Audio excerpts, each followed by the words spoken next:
Hello and welcome to a special edition of American Wasp. I am your host, DeterMcBizness, America's favorite white Anglo-Saxon Protestant gone West Coastal. I am joined by a friend of mine who is also from the I-95 corridor, Devil's Advocate Productions, aka Alex. Ha! From the East Coast, and by way of this space is how we know each other. Yes. Check out And This Space, folks, on because I YouTube, don't This Space TV. because I don't think you've been on my channel yet, right? No, I am We've only worked together on this space, so it's Yeah. great to have you. Thank you for joining us. Of course. We are going to get into the gangster genre today, specifically The Godfather Parts 1 and 2, and compare and contrast that with The Sopranos, but it's mostly going to be about The Godfather 1 and 2. It's not going to be delineation of the 8 seasons of The Sopranos. It's just this is more about The Godfather, although there will be comparisons drawn for purposes of my analysis, which will be primarily structural. I'll have examples from all over the crime genre. Excellent, excellent. So we'll give it a couple of minutes here to do a spoiler-free piece of intro for the 5 followers that I have watching right now. Welcome. But the question I have to open, I guess, with you, Alex, is the hype for real? Meaning, are the Godfather movies 1 and 2, without getting into which one is better, 1 or 2, because we'll do that a little bit later down the road. But do you think they deserve to be crowned the greatest films of all time? They deserve to be up there. I understand. I have a weird relationship with The Godfather and crime movies in general. My father loves mob movies and gangster movies. Grew up with them, of course, but I refused to watch them because to me, they always seem like these are the goons that Batman beats up before the Joker shows up. So I didn't have any care for this genre at all. But I eventually got to watching Boardwalk Empire, and that got me into it. And then I was rewatching it in like 2018 or 19, and I just got on this kick of gangsters. So I just was like, all right, let me watch all these movies that my dad has been begging to watch with me forever. So I watched all the Godfathers, Untouchables, Casino, Goodfellas, all that stuff. Nice. So when I watched The Godfather, I actually liked the third one the best. I thought it was I know, crazy. I thought it was the easiest for me to understand, but okay. I understand. I understand the legendary status that these movies have. I can imagine going to the theater in the late 70s, going to see this. Right, that's when this came out. Yeah, 72 and 74. Okay, early 70s, and your attention is commanded for 3 hours. It's probably one of the longest movies you ever have seen it. Well, back then, so back then, actually, 3-hour movies were not uncommon. The audience's attention span was much longer. If you go back and look at just Al Pacino movies, I was, doing this in preparation for this live stream, going back and look at just scrolling through YouTube, they have the running time in there, so you can just see the running time. And his movies are all at least 2 hours and 20 minutes. Very many of them are 3 hours, and the gangster movies like Goodfellas is another 3-hour saga. So you're in the theater and it commands your attention. Yes, and you just sat in this world, and it really does put you in there. What is the woman's name? His girlfriend in the beginning. I got the tab open right here. Kay. Kay. We'll talk about her. We'll talk about her for sure. She's the Wasp. She's the Wasp, and she's what this family aspires to be. They think the money will buy them into this society of rich upper crust people, but they're still got their traditions and they're very proud of it, and they'll let you know they're very proud of it. I seeing this all as one movie, right? Part 1 and 2. It does tell a complete story, and so that's why I do understand why a lot of people don't like 3 and disregard it entirely.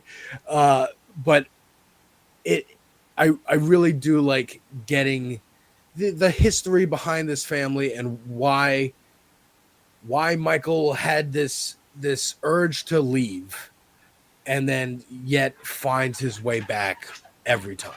From the beginning of the movie, from I just got back from war to I'm gonna actually go hide in Italy and then I gotta come back to so we're getting into the spoiler section, so thank you for watching thus far. If you haven't seen the movies, go and have a look at Godfather Part 1 and 2. And yeah, for the purposes of this conversation, we are not going to talk about Godfather Part 3. Should have. That's fine. That's fine. Should have mentioned that. But yeah, that thing was an abortion. So getting into the spoiler. Okay, so the hype is for real, for a couple of reasons. First just off, the technicality of filmmaking as well. So the Godfather films 1 and 2, I guess all three, but Godfather 1 and Godfather 2 are anti-hero narratives. You're not supposed to root for this guy. He's a fucking gangster. And yet we find ourselves rooting for him. So this was the predecessor to The Sopranos, which was the predecessor to Breaking Bad, which was the predecessor to, even you could argue, Don Draper in Mad Men is an anti-hero because of how much he shuts his wife. That's the ultimate wasp, by the way, for those of you wondering what is the wasp, because it is kind of a nefarious, ambiguous, cumbersome concept to get your head around. But basically, the wasp is what the character, I'm so glad you brought her up, we'll start with her. Kay Adams is her last name, for starters. Adams, pretty big name in American history. Yeah, true. pretty big name in American history. It's not a coincidence that her name is Kay Adams. That is the quintessential New England white Anglo-Saxon Protestant surname. Like, you couldn't have picked a more traditional surname than Adams. So, very insightful. You're going right to, like, she represents what they're trying to be. But and also gives us a way in as the audience. Like, oh, we're so there learning. you go. So there you go. So this is what I call the audience character. It's not like an original concept. I think it's an original label because no one's really called it this, but there are certain characters that are the voice and the recipient of information from other characters as if that character is the audience. Yeah. Right? So the easiest example that I use is from a little movie called Inception with Leo DiCaprio, and Ellen Page is the audience character. She's the student in the story, and so we as the audience learn the system of this science fiction world through her character, making her the audience character. Sometimes it's a protagonist. Yes, sometimes it's Luke Skywalker. Sometimes the audience character is the protagonist, but I think it works better. I think it almost always works better, unless, I think it almost always works better to have the audience character be a supporting character rather than the lead. But that's another conversation. For now, I wanted to get into Kay because, yes, she represents what they're aspiring to be. Yes, she's this window into this world, but she also represents a certain part of America, which is mainstream America. Yeah. Right? She's not just any audience character. She demographically represents, and Diane Keaton is the rarest of birds, which is an American-born wasp, successful actress in Hollywood. And it's just a rare breed, man. It's not as prolific as you would think. I suppose Meryl Streep is a wasp as well. But anyway, Kay Adams is the voice of, and this is another thing that women are often used in storytelling, is women are the voice of the male protagonist's conscience. Right? What's right and what's wrong comes through women in male-driven narratives.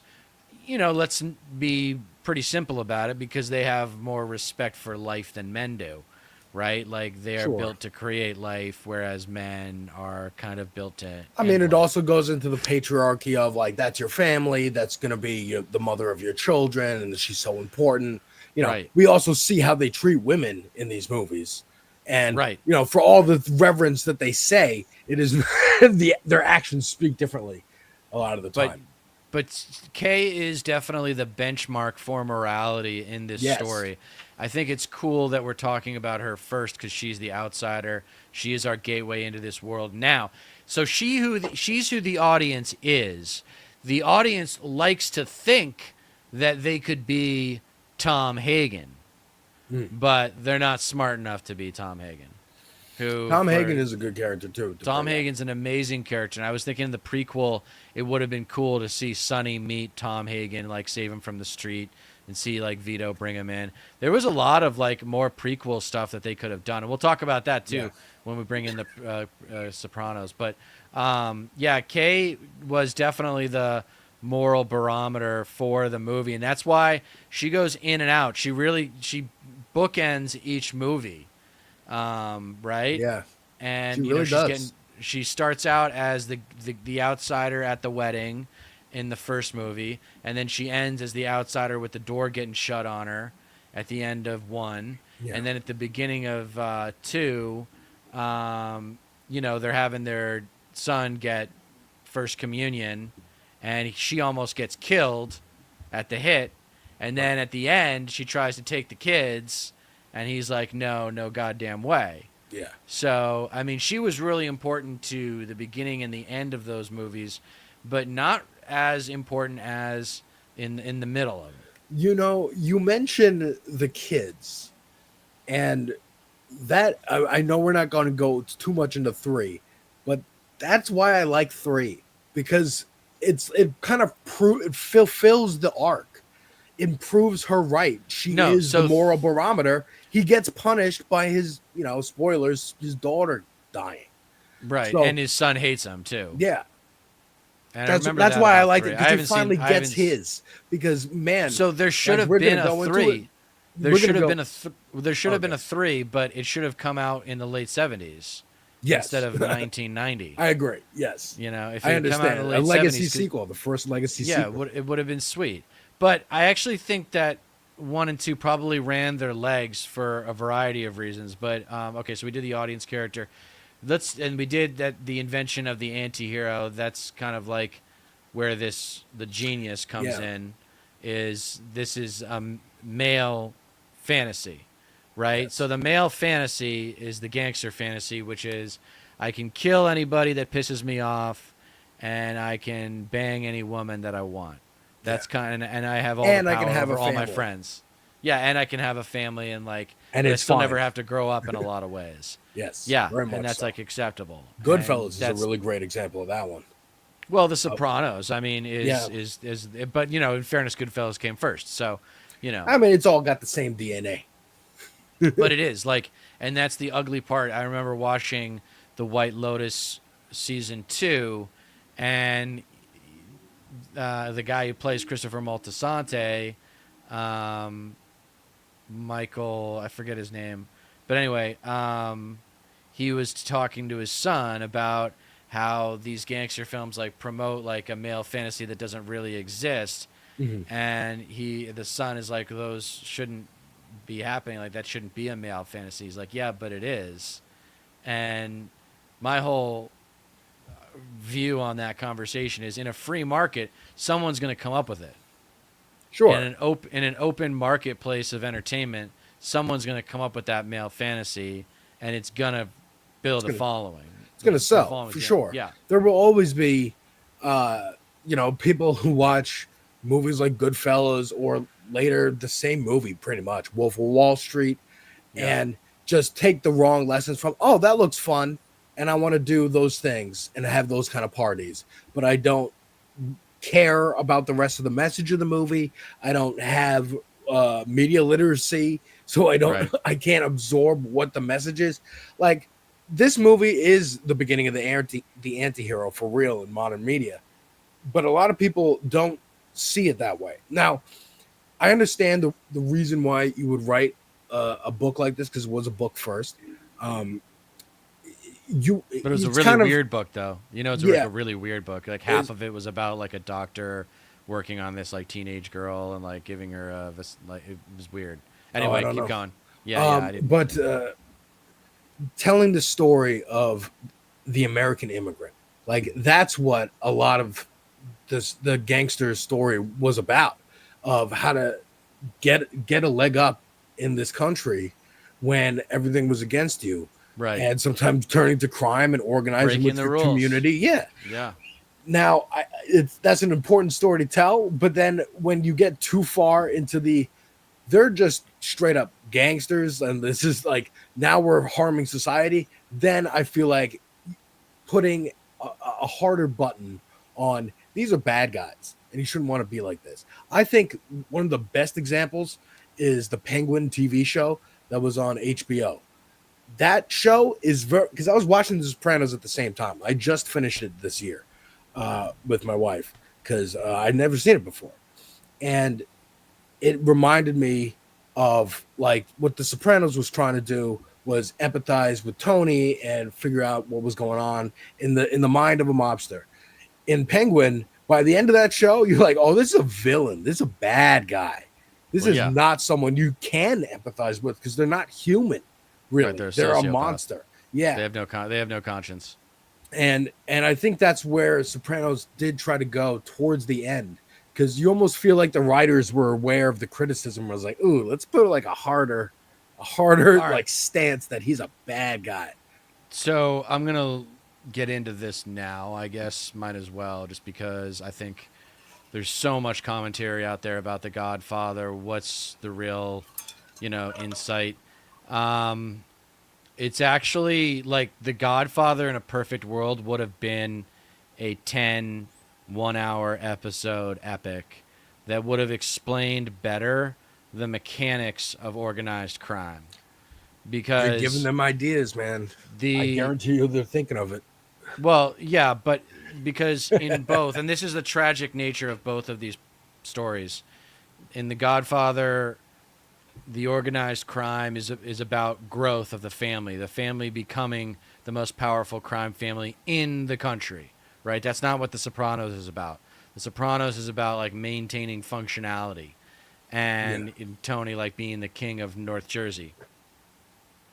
The thing that The Sopranos does do is it does explain what the crimes actually were that made the money that Yeah. fueled the empire. And The Godfather just alluded to them. It talked about gambling, and it talked about prostitution, and they talked about, I mean, it was really mostly gambling. And because they stayed away from drugs. That was the whole premise of the first movie. So that's what I would have liked more of from both The Godfather and The Sopranos, is actually the mechanics of the crime. And I would have liked, more explanation from in the Godfather movies of why certain characters did certain things. For example, we'll just cut into it. Like, why did Hyman Roth order the hit on Michael Corleone to start the second movie? Like, it's revealed later on that it was Roth, but why? Like, they were about to go into business in Cuba, and it's Michael says it later on that he's like, Roth thinks he's going to live forever and he wants me out. And it's like, well, why? You're like his best partner. And Well, then aren't they there was worried there about was the whole Senate hearing? Well, Roth made that happen. Roth orchestrated that. And the easiest explanation is Roth wanted revenge for Michael killing Mo Green at the end of the first episode, but it was never really made very clear why Roth wanted Michael dead. I mean, I That think you was nailed it right disappointing. there. But also, it could be it's this theme of like, well, Michael in particular, because he went to war, is so much more dangerous than everyone else. Because no one ever pulled off like what he pulled off at the end of the first movie. During the Yeah. whole church scene and Yeah, then the yeah. intercutting. So they're like, well, shit. Yeah, he makes us money, but like we can't trust him to not get us at some point. He doesn't follow the rules. So we got to get him out of here. Plus, he, got my boss. Yeah, We but got to I'm just retaliate. but there's no I mean it works. It's just one of those things that happens in movies that you can't really get away with in TV shows, where you can avoid answering the question why, and you can avoid having to address certain details. For example, They never really explained how Fredo was involved in Michael's assassination attempt. Like, he said he didn't know it was going to be a hit. And I actually believe Fredo, because Fredo is kind of like just naive. He has no business being in the organized crime world. You know, like, he should just be running casinos and nightclubs, and that's fine. He should have embraced that shit. We're watching. And it was a great idea to have him be the traitor, but it was never made explicit how he set up the assassination attempt to start 2. It was never made. I think it was explicit. He was trying to set up a meeting. I think that. Was it. So a lot of people say he opened the drapes. Remember, Kay is like, "Hey, Michael, why are the drapes open? The drapes are open because someone went in there and opened the drapes so that the shooters could get a clear look inside." Yeah. Well, then there you go. So then the question is, who did that? Did Fredo do that? No, I don't believe Fredo did that. So, you know, if you look a little bit harder at the Godfather movies, you realize that they're not perfect. Yes, John Cazale was an outstanding actor. Go see Dog Day Afternoon if you haven't. And there's also the issue of, and I guess we're just going to work on 2, which is fine, because a lot of people actually know 2 a little bit better than 1. But things just kind of work out for the Corleones. Like, for example, like Senator Geary was a problem, right, to start part 2. Yeah. And then he just happens to, like, kill a girl in Fredo's, like, pleasure palace in Vegas. Or did they set him up? I thought when I watched it, the implication to me was they set him up. They set him up and just sacrificed that girl to, like, get him on board with them. Okay. Which is another example of that. That's actually when the filmmaker is like, yeah, here's an example of them being, like, really bad guys. Like, they just killed a random woman. Right. For no reason, just to get this guy leverage, off the back. Just to get leverage on Geary. Okay, so this do you the think they set him up? The crimes. I would, yeah, and it's like it makes sense that's more believable than it just. And happened. you're right, like they don't spend a lot of time on it in these movies, and they just kind of show you like the result of what they did. In Sopranos, they do go into it more. When we were watching it, the guy ran like a sporting goods store, and they just kept having him put things on credit cards and running his business dry. Bankruptcy. Yeah, exactly. Like that was like a running thing for a while. They actually showed you what the racket was. They actually showed you how the business of organized crime worked. And I think maybe because of the status of organized crime at the time in the United States, maybe that's why they stayed away from the mechanics of organized crime in the movies. You know, maybe they didn't want to piss off any of the organized crime guys because they were a lot more powerful back then. Dog Day Afternoon is another great movie. Yes, it is. And yeah, Al Pacino's the man. Let's talk about Al Pacino for a second. I got my half Scarface outfit on. Because Al Pacino, through this journey, his character arc is absolutely massive. He starts out, this is the most subtle role Al Pacino has ever played. Very much. Ever. He has never been quieter. He has never been more reserved. He's got exponentially more wacky. Controlled than he was in his performances in The Godfather Part 1 and Part 2. And that's really great. Like, it's too bad that he didn't do more content that was, like, quieter and a little bit more subtle. Yeah. That would have been nice. He opens up, because even in the beginning it's a little subtle, but he's supposed to open by being this big-eyed war hero, and then over the course of the 2 movies, he becomes the biggest crime figure in America, but it comes at the expense of his family.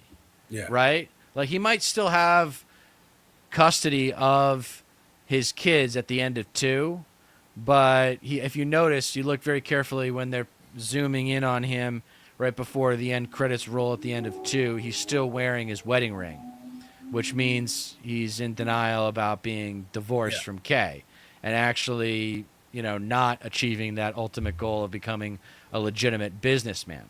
His family hates him. He might still own them, but his family doesn't like him. And that's the biggest difference between. Hold on 1 second. That's the biggest difference between Vito and Michael, and the arc of those 2 characters is Vito's building a family over the course of his life, Whereas Michael, over the course of Michael's life, that family has withered and withered away. And that was the other thing in terms of characters, like you were talking about in 3, how you got to see like Sonny's kids and whatnot. Like I wanted more of that. Yeah. I wanted more of those characters. And at the end of the day, like whenever you get into a block telling a story, the question that you always want to come back to is why. Why are the characters doing these things? And if you lean on that question, then you'll get good stories. And I think there was a little bit missing in terms of the why for the peripheral characters in The Godfather 1 and 2. Yeah. Like we were talking about Tom's character, like you get the little backstory that he was kind of a street kid that was taken in by the family and then used, in my opinion, for the front face of the family. He's the legitimate side. He's the lawyer. He can help them get out of legal trouble while still keeping his nose clean and doing a lot of good, charity work and whatnot to put a nice polish on the family name. And he's a good story. Like, I am a street urchin kid who became this successful lawyer. And he's also their tie to the waspiness because he is Irish Catholic. No, so he's Irish and German. Okay. So he's not a wasp. All right. So, but he is still close to this He represents this whiteness that they don't have. He represents like the system and how a creative gangster can operate within the system and get away with a lot of illegal shit and make a lot of money doing it. Yeah, I think that's what he represents. And like I was saying, though, like they think that there are a lot of audience members like, oh, I could be Tom Hagen. I could be part of these crew. If you're not Italian, that's how you start thinking. Right. But they're bullshit. No, Tom Hagen is way smarter than you. Trust me. I think the thing that you were talking about with Michael, his arc, is done very well in the movie The Irishman, where at the end he still has his family and they still interact with him, but he is alone. He missed them growing up. He missed all these moments because he couldn't be a dad. He was running this business and running around whoring and gambling and drinking and stuff. So the evolution of these movies over time, I think they've gotten better at really hammering home, like, these are not people to emulate. Right. And frankly, like... But it always comes at the very end. Yeah. It always comes at the last second. They let you... So that's kind of the manipulation of the director, where they let you enjoy the fantasy, and then at the very end, it's like, just in case you're thinking you want this life, they die alone, okay? They die alone, and you don't want to die alone. The only Except thing worse for than dying Goodfellas, is where dying it's like, alone. Well, I'm kind of okay. I'm out here. Yeah, right. At the end of Goodfellas, where he's in the witness protection. Yeah. Mm-hmm. Yeah, he's all kinds of bored. He's gonna die of boredom. Well, like I was saying earlier, my intro into this, like really liking this genre, was Boardwalk Empire. And they also do a great job of like showing the actual crimes, the things they have to do to actually make money. And between that and Sopranos, like, I think they do a great job of like, what they do is so petty. It's so little. Even in Irishman, like stealing steaks off the back of a truck just to sell them by yourself to a restaurant. Like, who's going to buy steaks off some guy off a street? Some mob connected restaurant will take the deal, and you get a little in.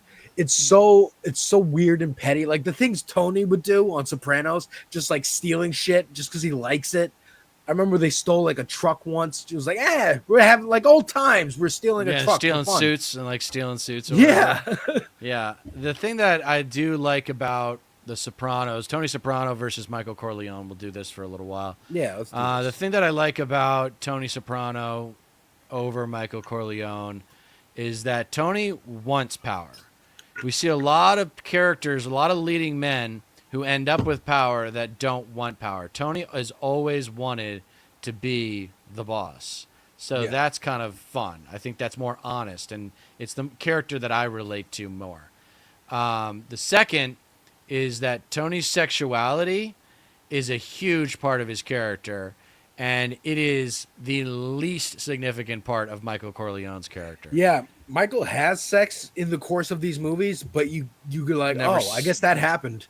I guess that happened at so some point. yeah, exactly. And you never see the kid's birth. We missed a bunch of weddings. There was a bunch of things Oh that my happened God. Okay. in The parts one fucking and wedding two. in the first movie. Like, dude, coming at it from like, all right, I'm going to sit down and watch this movie that I've been told is one of the greatest movies. 45 fucking minutes.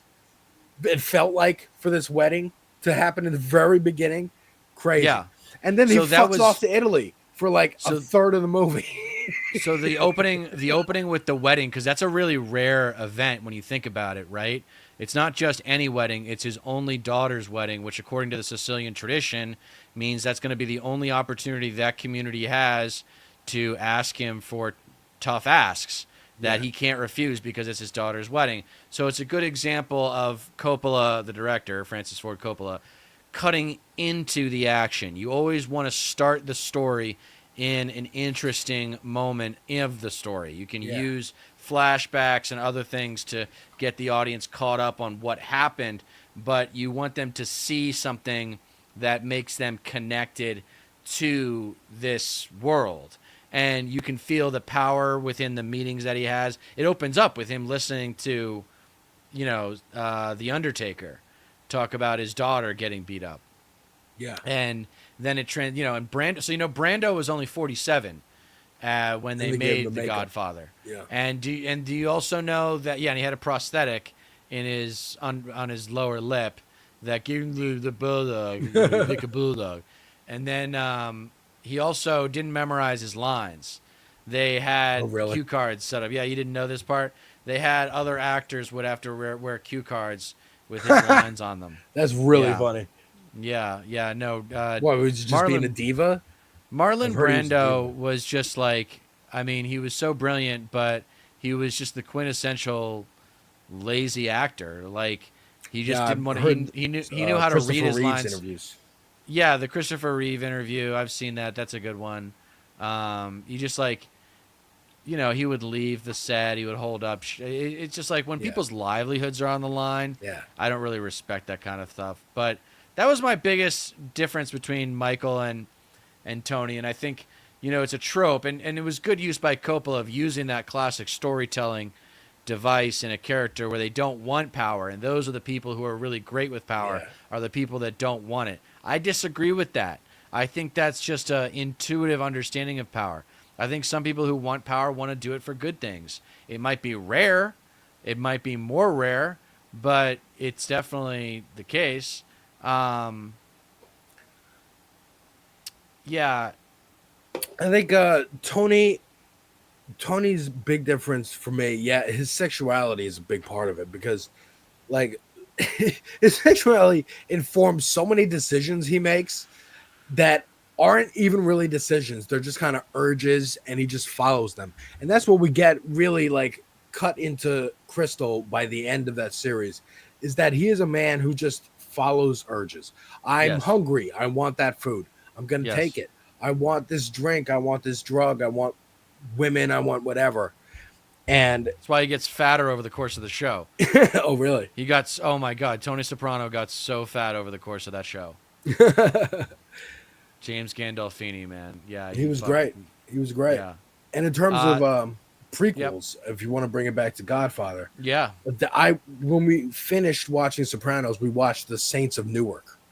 The Sopranos prequel show. Right. Movie. And it was neat.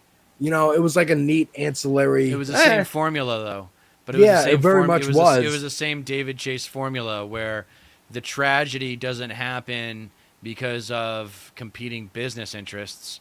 The tragedy happens because of, like, someone's petty jealousy or a secret that no one else wants to know. And they just wanted to show that, like, Tony Soprano's hero was killed by his other hero, Junior Soprano. Yeah. Like, that's what they wanted to do with that. And also, too, have you ever thought about this? Like, there's something with the flow of time in The Godfather that I have a real problem with. Yeah, for example, the end of one, Michael is talking about moving to Vegas while Vito is still alive. And he's like, we're going to move to Vegas in 6 months. And then Vito just conveniently dies somewhere in there. And then they have the big bad massacre. at the end of one, and he's Yeah. able to do that because Vito's dead. So it was just super. Again, we're back to things just working out for the Corleones. Like, it's have you ever that saying, "The medium is the message" from Marshall McLuhan? Yeah. So that doesn't just apply to news media, that applies to all media. And eventually, that's why protagonists who live in a dangerous world for long periods of time, the audience is just going to think they're lucky. And in many ways, the Corleones and the Sopranos are both pretty lucky Very, at certain points. very, Yeah. very lucky. Yeah. Yeah. I think the way Michael's story was told, to me, it felt like, yeah, he's the war hero coming home, and I going back to the way it was shot, I like coming right into the action. Like you're saying, a wedding is a great way to meet all the characters right away. It's a party scene, so we can get other people's opinions of these characters, so we know them going forward. Very good idea. And then Michael's whole journey to me is like, he knows what needs to be done from day one because he's a war guy. He's like, tactics, we got to just snipe these motherfuckers basically, but we can't because of all these political reasons. Fine, whatever. I don't want to be involved anyways. Over the course of the movie, options go away for the family, and he has to be the one. Right. He is the one. Like, son, Vito's gone. He falls and backwards into it, though. Yeah. He falls into it just like his father does. Vito kind of falls into crime, and then there's that personal motivation of coming from Sicily where there was a crime boss. Then he comes to America, and there's like, wait a second, there are crime bosses here too? It's like, well, I guess I have no other choice than to become the crime boss and be a benevolent crime boss. Yeah. Where we just do gambling and prostitution, and that's it. And we're not harming anybody because women aren't people to us. Yeah, exactly.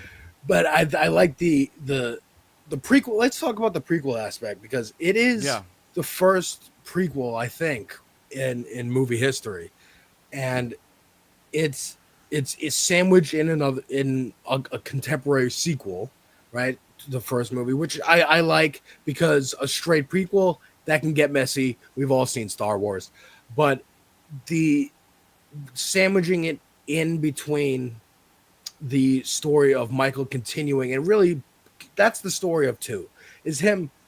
The first one is him accepting the call to action of being involved in the family business at all, and then I guess I got to lead it. And then the second is, okay, I got to be as good as my dad or better. And he's got to be better because because he's now the biggest crime figure in the whole fucking And it's country. also this story of encroaching time and technology. The FBI is getting better at locking people up. Organized crime is kind of on the downturn. On the outs, yep. Yeah. So it's a real and sandwiching that story alongside the rise was a great move. Yeah, no, Michael's downfall in the second one, I think it was very subtle. Like, it was kind of like, okay, he's amassing more power. He's getting out of these sticky situations like in Cuba, but is it going to work out for him? Like, is he going to end up being happy? And, obviously by the end of the movie, you're like, no, obviously not. Yeah. It's not going to make him happy. But yeah, did you notice, by the way, how they did Fredo's hair in part 2 to make it look like Marlon Brando's hair in Godfather 1? That's funny. They slicked his hair back to make it look just like Brando's hair. Well, the slicked hair back it's an iconic look. Fredo's got a great look of, I'm that bumbling asshole in the family, right? Who can't get it straight. That's why Gavin Newsom always reminds me of like Fredo mixed with Tom. I'm like, you're too squeaky clean and slick back. I don't trust you. And what's going on? There's some other stuff too, because I've lived in that area in Tahoe where that house is, and I know where that house is. I've seen it. The Godfather house? Yeah. Oh shit. So I'm wondering, like, does Michael ski? Is that why they're living there? Like, do they go skiing in the winter? And probably. Like, also too, like, do the kids go to school? Because like they're not allowed to leave the house for like a good portion of the movie. So like, do the kids go to school? Do they have home? Yeah, school? you gotta imagine like I don't know. They have tutors come to the house that they trust. So this was the big thing: is Michael was also full of thoughts of revenge when he returned from Sicily, Apollonia. Yeah, losing Apollonia. In the one of the deleted scenes, they find Fabrizio, the guy who betrayed him in Sicily, and they kill him. That was in one of the deleted scenes. Yeah, there's a bunch of deleted scenes that would have helped add some color to what we're talking about. There was a scene where Michael was playing with a dog in Tahoe, but I guess Coppola didn't want to humanize him that much. He wanted to make him almost be like a robot. He was almost like a robot, dude, with like how he handled he's a figure. things. Yeah, he's kind of just an icon of the crime lifestyle and what it does to a person. I agree there should have been more humanizing of his family, like Kay and the kids. That's again why I like 3. I like Sopranos for doing that. We get a lot of Meadow and AJ. AJ is my favorite character on Sopranos. I love AJ. He doesn't want to have to do with anything. He's like, I just want to stay here and play my video games. I don't give a shit what's going on around me.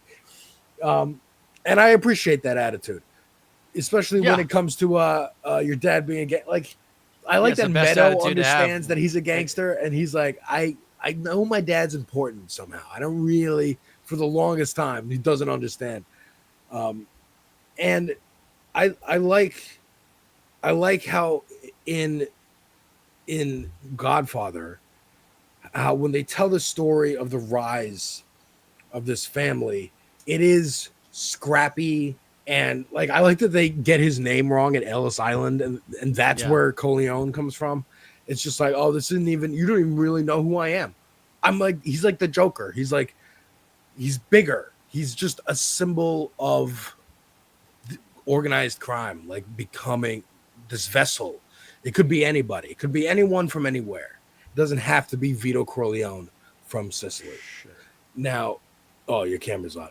I'm coming back. I'm vamping.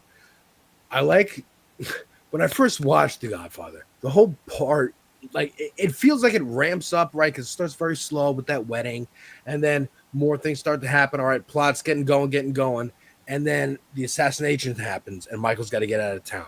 And then I feel like the plot stops for a while again for us to get a history lesson on Sicily and where his family came from and all this. And then all of a sudden, it's months later, year or two later. I don't even remember, but a lot of time for him to just up and I'm going to Sicily and not even like he's gone for about a year and a half. He's gone for about a year and a half, and then he's back for a year, and then he starts talking to Kay. And that was another scene that I had a problem with, was that Kay just kind of gives up really easily in that conversation. She's like, "Why did you come back, Michael?" I'm like, "Well, you don't have to go with him. You don't have to, you don't have to, you can stay in Vermont," or whatever she was, the quintessential New England like teacher. She was going to become a teacher. And it's like, you don't have to go with him. And then all of a sudden he calls the car up and they get in the car together, and that's the end of that. Kay just gets sucked back in. I think it was this, and again, they could have explored it more, and they might if they ever make that, 10-part series that you've just put out into the ether. But her, like, I should get out. I mean, this is a recurring theme ever since The Godfather in lots of gangster movies. This theme of the woman being like, well, I know bad things are happening and you're involved and I'm in some kind of danger, but ultimately sex appeal. Ultimately, I'm just drawn to you. Ultimately, I want these nice things. I mean, Edie Falco's, what's her name? Tony's wife. Carmela Soprano, is such a great example of this, of knowing she should leave, knowing she kind of can't because she really has nothing to her name and she'd have to start all over. So she's kind of making this deal with the devil of, you're going to cheat on me. Yeah, you're going to, right. Fuck she wanted around the house. And do she murder. wanted the lifestyle. She wanted to be comfortable. Yeah, it's might actually have to very similar. run. It's very similar to what I talk about is my Dieter dichotomy number 2, which is comfort versus happiness. And all that money will give you comfort, but it won't necessarily give you happiness. Happiness comes from connection with other people. And that's what it kind of felt like Kay was making that decision. Like, maybe he can change. Maybe it's not that serious. Right. I mean, he was gone for a year and a half. and I think she was pregnant and she had kids in that Yes, Kate time. loved. This is right. Kate loved him, but Michael just wanted a mother for his children. Yeah, And then Tracy also said, "I always felt that Apollonia changed him, cut off his ability to feel." Yeah, I think that's true to a certain extent. And also, they didn't really do it, but losing Sonny, losing his brother, I yeah, think probably made him pretty cold because he didn't expect to have to do it. And the yeah. fact that they killed his brother and he killed Carlo, like he couldn't let it go. Like he had to kill Carlo, I think right? that's It's when just he out of was like, okay, now I'm in soldier mode. Now I'm in yeah, war mode, and I'm gonna right. take out all these motherfuckers. And it's either win or die. Yeah. That's kind of the attitude that Michael Corleone brings to conflict, I suppose. Now that's an aspect of this whole thing that I think is done all right in the first movie, well, in both movies to an extent. This like the gang war aspect of it. I love again Boardwalk Empire. I'm also watching The Wire for the first time. No spoilers, please, in the chat. But the whenever they have a gang war season of Boardwalk or The Wire or Sopranos, well, I would say more Boardwalk. It feels exciting. It feels like we're on the front lines and shit's really going down because our favorite places that we return to a lot, like the club, even in the movies, they do a good job of this. Like, hey, we can't be at the house anymore, or we need Right. soldiers at the Right. house, Right. because it's wartime and people might be Right. coming at us. That change of scenery and the change of environment and the way the mode that our characters get into, we feel the tension and we feel Well, and I think that you feel it so well because of Coppola and his directing, yeah, and whoever there, I should know who it is, but whoever did the photography, the director of photography, um, they did the dark lighting, which became the fad of the day. Do you know why you see so many oranges in the Godfather movies? why? Because it brightens up the scene. Oh, really? Yeah, the scenes were so dark that they needed a bright, like, they wanted something that had some natural color to it to brighten up the scenes. A lot of people think it's an indication of death, which sometimes it does indicate that a character's going to die, but it's not consistent. There are Well, a few they times where it doesn't. incorporated this technical need into a story motif, and that is Yeah. good filmmaking. And the reason why those emotions are there, I think, is because Coppola was so brilliant at measuring what was required to get those emotional responses from the audience, and he had to cut out a lot. I mean, a lot of the things that the original running time for the was like 5.5 hours or Oh something my like gosh, that. Yeah, I can only imagine. It was ridiculous amount of content. See, I could even that see we'll them never putting see. that out as a. If Well, those he prints did. still He exist. came out with something. I think he came out with something called The Godfather Redux or something, and Oh, wow. it's part 1 and 2 molded together, woven together. Oh, cool. Yeah. But there were so many stories that like we could have seen, like, yeah, Sonny rescue Tom Hagen from the streets. We could have seen Connie like get protected by Sonny. Sonny was a gold mine for stories, like the fiery like Italian who's just always trying to fight everybody. And that's why that movie, it was such a surprise when he gets blew off. him away. Yeah. Yeah, because you're like, oh my God, now what? Now who's the fucking main character of this family? Right. Right. We, the audience, are going, and then we're like, oh, it's Michael now.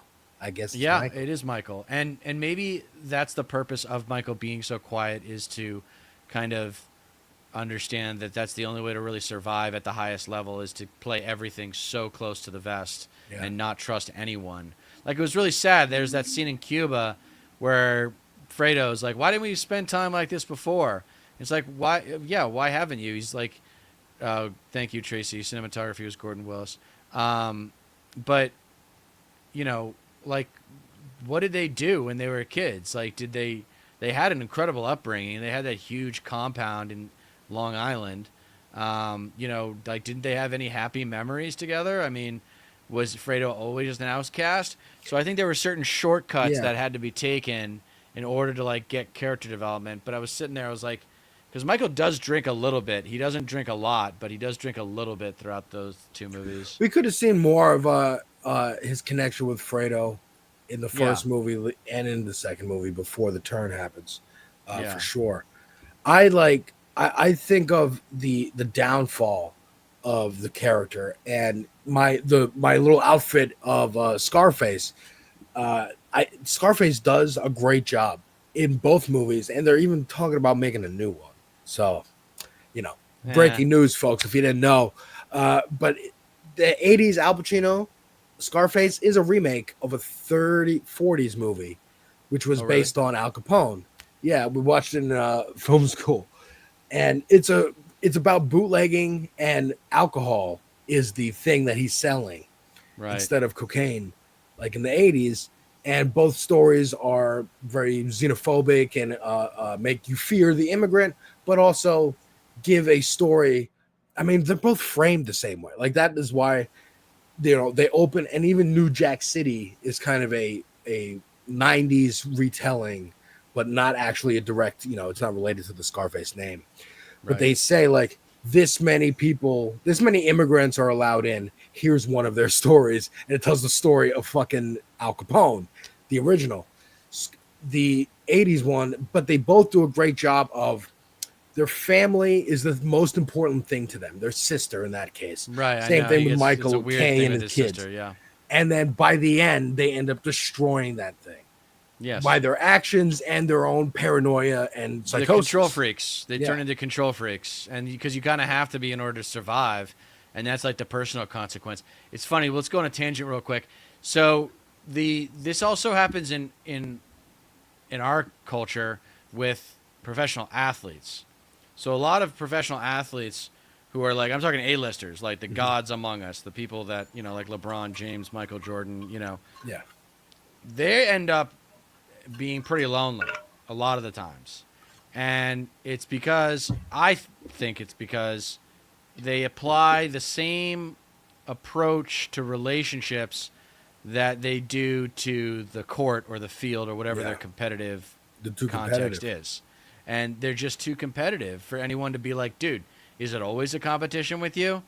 And it's a turnoff to a lot of people, especially like artistic types and people who just don't like competition or conflict. There's a lot of people who don't like it. So anyway, I think that makes a lot of sense.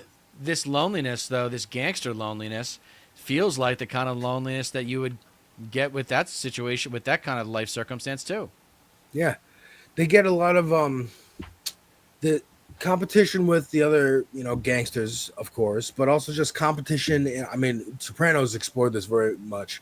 The masculine urge to compete with other men over women, over betting, over sports, whatever. Yeah, sports, whatever. And how that can lead to just decisions that impact entire communities, decisions that impact the inner workings of your own operation. I mean, there's a great episode with Tony and the big guy, Bobby, when Bobby had married his sister, and they're at a cabin together. Oh yeah, Bobby and the kids, the home movies, Sopranos home movies. Yeah, and Bobby like punches Tony in the face, and they get into a fight, and Tony's just got to prove that he can win, that he can beat him. Yep, and it bothers him the whole weekend. It bothers him the whole week. Yeah, because he's a child. He's an overgrown child. Yeah. That's actually a good way to, like, a lot of, I don't know if women see it this way or if I venture to guess most men don't see it this way, but when a male character in a story has like a sex, not addiction, but like likes sex a lot, like Tony Soprano does, and like a lot of other characters and other stories that we've seen, Goodfellas, the lead in that, Ray Liotta's character, it means they're overgrown children. It's a sign of immaturity, the need to have sex with a bunch of different women. It's a sign of immaturity. So, because they don't see them as people. They just see them as things to conquer and to show off to their other friends. Like, it's so homoerotic. It's very weird. But I mean, even these characters will have big, tough, like, the actual soldiers to go out and do the work in the family. But the boss has to be flattered all the time. Right. It's also a good indication of a metaphor for like a CEO. They have to feel like they want to believe all the flattery. And once they see like, oh, they're like teasing me and whatever behind the scenes, so they go, oh no, aren't I actually cool? Don't you actually love me? Remember the quintessential WASP cultural quality that defines their worldview. Remember what it is? Inauthentic, narcissistic, Mm. social entitlement. So all of the social entitlement that you're talking about, that came from my people originally. But yeah, it's the power. It's the effect of power on others and the entitlement that comes from being the most powerful person in the room. And it's on you. Like that's one thing that I was learned through my education is when you do have that power, you have to include others. You have to make others feel included in the decision making process. Not everybody, but otherwise you're never going to end up with a workable team. The team's not going to Yeah. last. Your team isn't going to last That at was a all. good example in the Penguin TV show I mentioned. The character of Sophia Falcone, she comes to her crew. Actually, both characters do. She does and Penguin does at one point.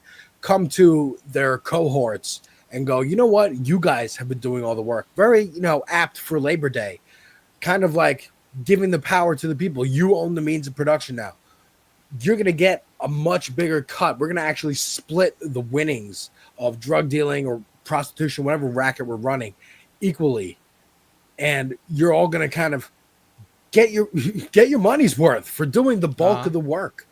And that's what endears them in loyalty to both factions is, oh, this is someone who's been a worker, who's been cast out by the family. We've seen it, we've helped it happen. And now they've got the power, they've got the money, and they're choosing to share it. So now Right. we're in more than we ever have been. And I think that might be a good way for you to tell me how the mob in real life has ruined unions. Because I Well, need to know. I've heard, again, watching Boardwalk Empire, there's a lot yeah. of So it's the there's a whole 70s. I scene. mean, it's the 70s. If you just go back and you watch, you can.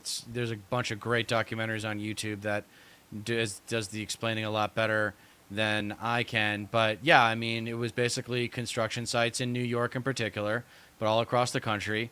Construction sites that had mob protection, and if you wanted to get a union job done, you had to bring a bag of money to the union rep, who would bring it to the mob, Yeah. and so they controlled the unions, and it wasn't subtle. And you see why when you watch. I mean, you see why because companies don't want unions, so they're going Right, to hire the cops to come beat you up and right, make you go to work and break up strikes. And yeah, that's why you have to turn to somebody and go, hey, we're not soldiers, we're not ready to fight the cops.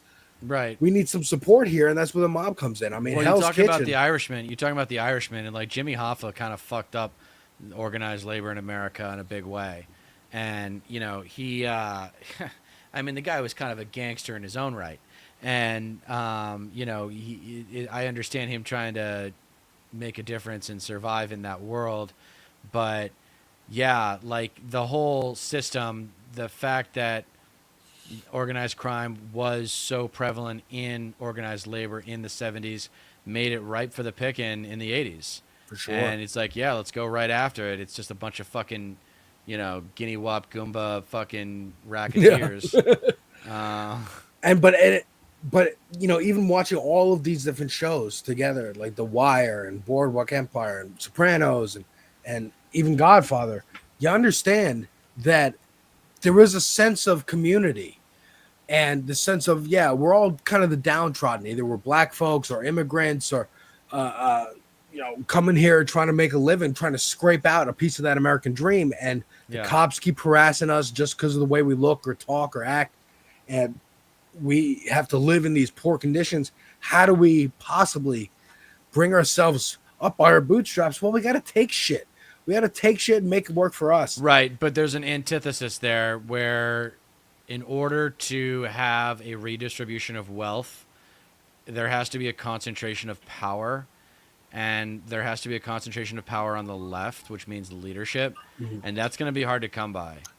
And we can finish this off. We're coming up on an hour. I think this has been a good talk, Mhm. but the political gangsters Yeah. that we have to live with, Mhm. and I think it's going to be a little bit of a learning curve for the progressive left as to what's required to really not only create power, but to grow it and maintain it. I think the learning curve is going to be from. I think the learning curve is us realizing, oh, we can just run for office, and if we have good policies, we're gonna have people behind this and a good messenger. We need a Right. good messenger, someone. I mean, unfortunately, with a lot of followers, but people who can. I mean, Graham Plattner is a great example in Maine. Yes. He was a guy who didn't even really think about running until people were like, dude, you should run for office. You got to Yeah. challenge Susan Collins. She keeps lying. He's got She a good. keeps, Yeah. No, she's he's a going to weak get that seat. candidate. He's gonna going to that get seat. it, and it's He's going to gonna be get great. it. It's a good It's going to be. It's powerhouse. going to take Maine. time. That's going to be the frustrating part for people like you and me. Is it's going to take 2 or 3 election cycles. For sure, but I think it's been building. It's been building. So this is what I'm talking about, Tracy. Is like the left, like we all, because of Hollywood and our programming, we've been taught to think that the people who want power always want it for nefarious reasons. And I'm telling you, as someone that does want power, that's not why I want power. Yeah. Like, if that's not why I want power, I want power so I can disrupt the system and reorganize our society so that it can create an equal opportunity society. And people can actually not have to worry about going into bankruptcy because they get sick. Shit like that. My goal is power to be a legitimate voice of media criticism on my channel that is not fueled by misogyny and racism and homophobia in analyzing movies, TV, music, video games. That's what I do on my channel. And that's all power I really want. I would like to be able to make a movie one day, but I don't aspire for running for office. I keep threatening Jerry Nadler on Twitter that I'll run for his seat, but that's only when he does something bad. He's been pretty good dude, of late. if I was from your hood, I would run against Jerry. I would love to run against Jerry Nadler. Oh, that'd be so much fun. But I do think that change has been a long time coming, and people like Bernie Sanders, like, think of how long this motherfucker has lived.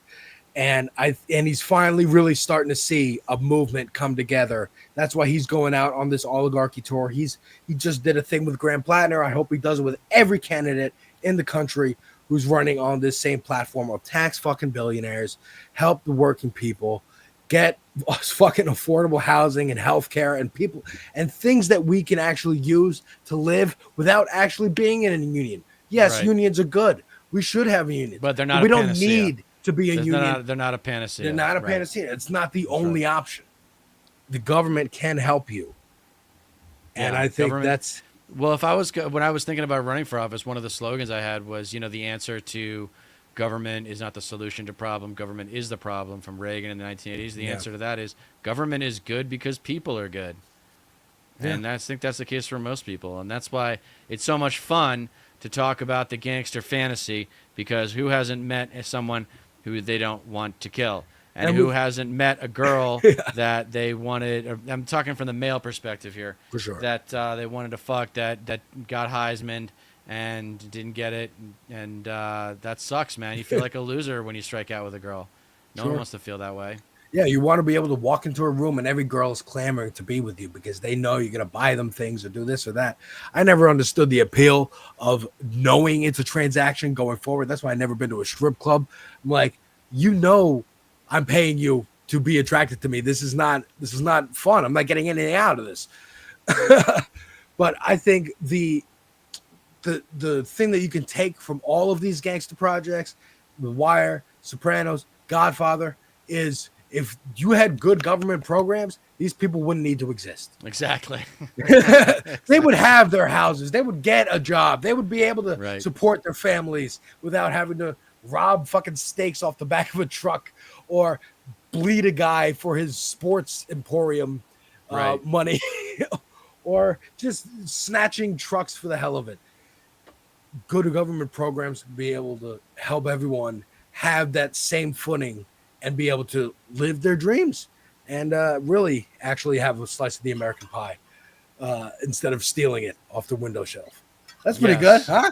I like it, dude. Hey, that's a way to bring us home. I love it. Dude. Hey, this has been a lot of fun, man. It's Labor Day, so that's why I thought it would be a good time to talk about the gangster films. But would love to have you back and talk about some more Hollywood stuff. since we both have that film school background, we might as well put it to some use and educate these fools on what constitutes a good story and why. And that's another thing I'll finish this episode up with some insight about evil.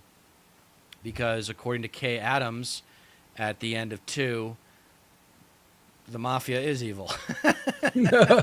Yes, it is. And the thing that you got to understand about evil in the real life, in the real world, is that to most people who are evil, to pretty much all of them, they are the good guys. They're not the bad guys. They're not evil. They're not serving evil. They're serving their purpose. And that's one thing you got to worry about. And there's that saying, the road to hell was paved with good intentions. Mm-hmm. Yeah, well, acts of evil are executed with good intentions. And we see that in a lot of these stories, doesn't matter which side of the law you're on. Acting evil is acting evil. Yep. And now the question is, are you just going to sit there and watch evil take place in America, or are you going to get politically activated and do something about it by following me here on YouTube, by following Alex of Devil's Advocate Productions, also on YouTube, and we are both on this space. Alex, what's your time spot? Tuesdays? Tuesdays at 6 p.m. Eastern, and usually on Wednesdays, 7 p.m. Eastern with DeterMcBizness. That's right, and I'm Wednesdays at 4 p.m. Eastern on this space, but I'll be live 4 p.m. night. Pacific. Pacific, sorry. Wednesdays, 4 p.m. Pacific, just to be clear about that. I'm also going live tomorrow night with Left Coast Live co-host Stateless Patriot, and we're going to be talking about everything and everything.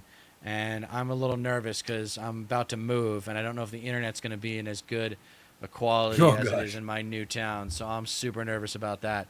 But until then, for Alex of Devil's Advocate Productions, I am DeterMcBizness, reminding you that you don't get change in America by asking nicely.